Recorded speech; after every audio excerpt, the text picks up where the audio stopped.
Matthew's browner auburn. How had I never noticed it before? Maybe it was that Matthew's curls had finally grown long enough to trail over the collar of his blue t-shirt, because he'd persuaded his mother, Monica Vespucci, to let him grow his hair out like Uncle Nathaniel and Uncle Jean-Claude and Uncle Micah. Monica was away on a week-long business conference. She was a successful lawyer and the widow of one of Jean-Claude's employees, Robert, who had been a vampire companion of his for over 100 years. It made him feel responsible for the family. Monica had no family in town, so he felt we should step in to help her with Matthew. It was a noble thought, but since Jean-Claude was the head of the American Vampire Council, he was usually dead to the world when Matthew had to be picked up from preschool or taken to dance class. He was unable to be on 24-hour availability when Monica had a deposition out of state or a business conference. Since Monica's deceased husband had been a vampire too, it made me realize she'd have been almost in the same boat if he'd lived. Funny, the things you don't think of when you date vampires. Micah was beside me in the passenger seat. He'd chosen a green t-shirt that did cling, but he didn't muscle up the way Nathaniel did, and he was 5'3" to Nathaniel's 5'9", so a baggy t-shirt would have made him look even smaller and more delicate. His face was a soft triangle with only a little extra length through the jawline that made him look male and not like a beautiful, dainty woman. With the tighter shirt, you could see the leanness of his body, the fine muscles that he got through running, lifting weights, and fighting practice. My muscles came from the same things, except I did weapons drills more than he did, but the regimen had put muscle on my delicate girl frame, too.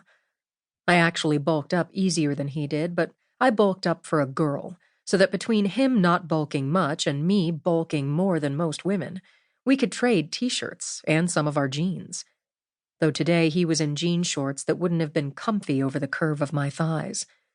Nathaniel and I were both in jogging shorts, because they fit over the more generous thighs we both had. Lush was a word you'd use for both of us, where Micah was lean. I'd never dated anyone before who was small enough to share my clothes. I kind of liked it. We both had long curly hair to just past our shoulder blades, his dark chestnut brown that had been blonde when he was a child, mine true black and always had been.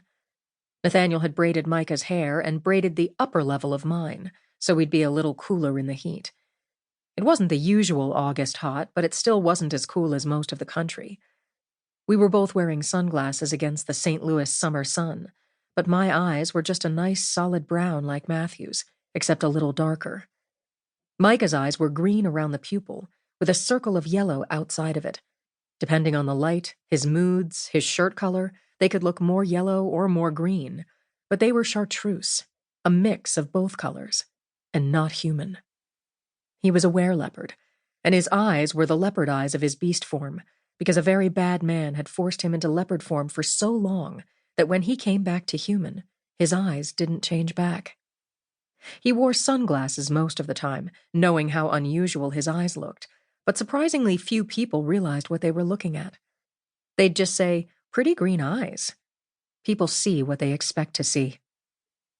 Cops don't, but then everyone at the party knew that my two boyfriends were wereleopards. They even knew that Micah was head of the Coalition for Better Understanding Between Humans and Lycanthrope Communities.